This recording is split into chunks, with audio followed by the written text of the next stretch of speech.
Debat pamungkas kemarin yang diharapkan panas justru adem ayem. Tiga capres saling sepakat atas ide dan gagasan yang disampaikan. Ya, interaksi media sosial memperlihatkan sentimen netizen merespon calon wakil presiden pada debat terakhir.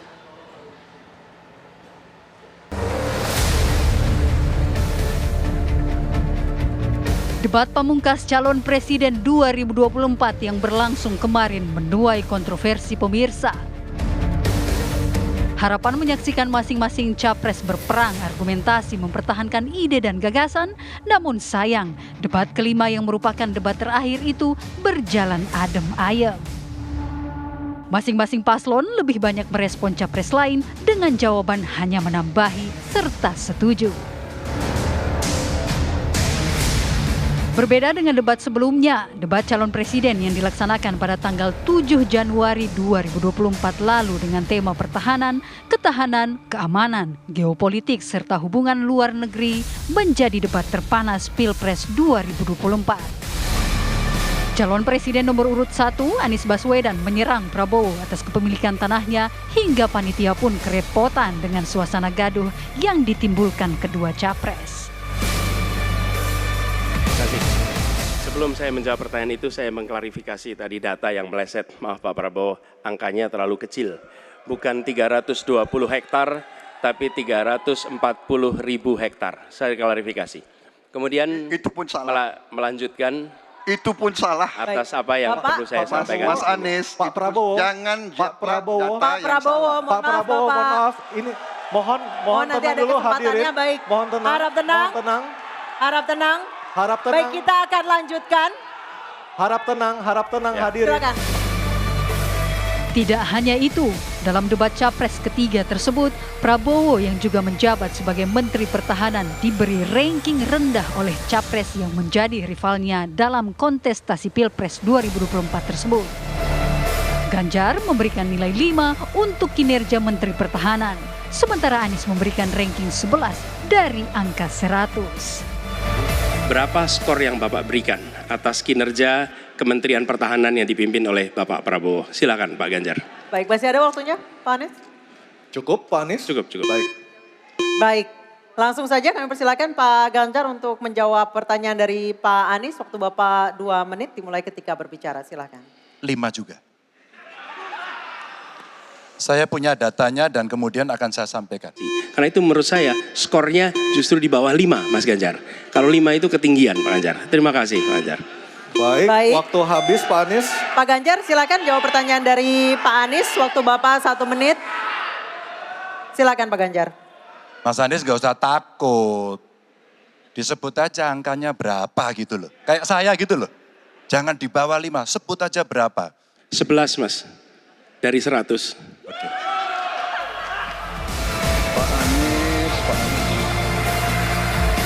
Tidak disangka, dua kandidat calon presiden yang menjadi rival di Pilpres 2024 memberikan penilaian begitu rendah.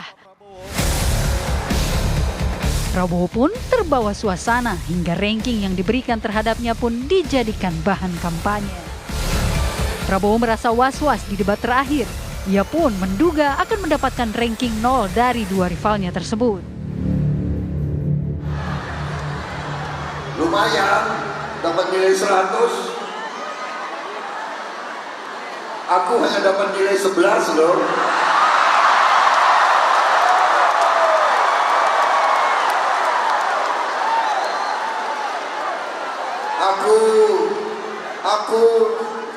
Aku was-was menghadapi debat tanggal 4. Kalau hari itu dikasih nilai 11, gak tahu hari ini nanti dikasih nilai berapa. Mungkin dikasih 0 begitu.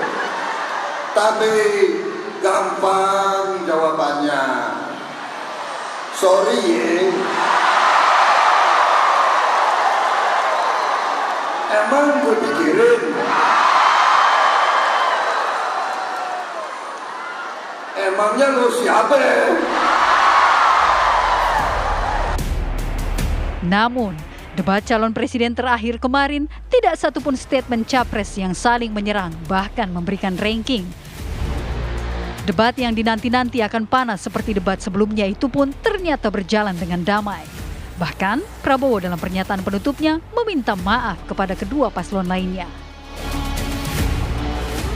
Kita baru saja beberapa bulan ini melaksanakan kampanye yang penuh dengan semangat, penuh dengan kontestasi, kadang-kadang penuh dengan kata-kata yang keras. Tetapi itikat kita baik. Saya kira tiga paslon semuanya ingin yang terbaik untuk rakyat Indonesia. Karena itu, saya atas nama Prabowo Gibran dan atas nama Koalisi Indonesia Maju minta maaf kepada paslon 1, Pak Anies, Pak Muhaimin, dan paslon 3, Pak Ganjar dan Pak Mahfud. Seandainya dalam kampanye ini ada kata-kata kami atau perbuatan kami yang kurang berkenan, kami mohon maaf yang sebesar-besarnya. Kami juga mohon maaf kepada KPU seandainya kami juga bertindak yang kurang pas. Visi misi, jawaban serta tanggapan yang disampaikan oleh capres pun terlihat lebih banyak setuju dan saling mendukung antara masing-masing paslon. Pengamat media sosial Rustika Herlambang mengatakan sentimen masyarakat ataupun pemirsa debat terakhir yang diamati dari 5 platform media sosial seperti Twitter, Instagram, YouTube, TikTok hingga Facebook. Engagement atau interaksi dua arah pengguna sosial media merespon masing-masing paslon. Dari data yang diperoleh, pernyataan permohonan maaf Prabowo terhadap dua rivalnya itu membuat engagement negatif Prabowo menjadi rendah. Yang menarik adalah Pak Prabowo gitu. Prabowo tadi sentimen negatifnya tinggi banget. Tapi kalau kita lihat di engagementnya, dia engagement untuk sentimen negatif itu hanya 14%. Ganjar ada 10% sentimen negatifnya, Anies ada 20% sentimen negatifnya. Nah, kenapa hal itu bisa terjadi? Karena ternyata netizen, terutama TikTokers, dia merespons berbagai hal yang menurut dia tuh sangat menyentuh emosional ketimbang isu berat tentang debat.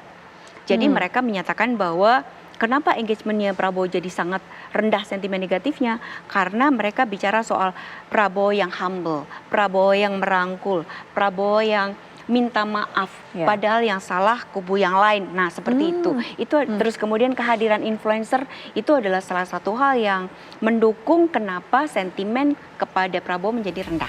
Baik. Tidak sekedar pernyataan masing-masing capres saja, tema-tema yang diangkat dalam debat pamungkas kemarin pun terlihat pergerakannya.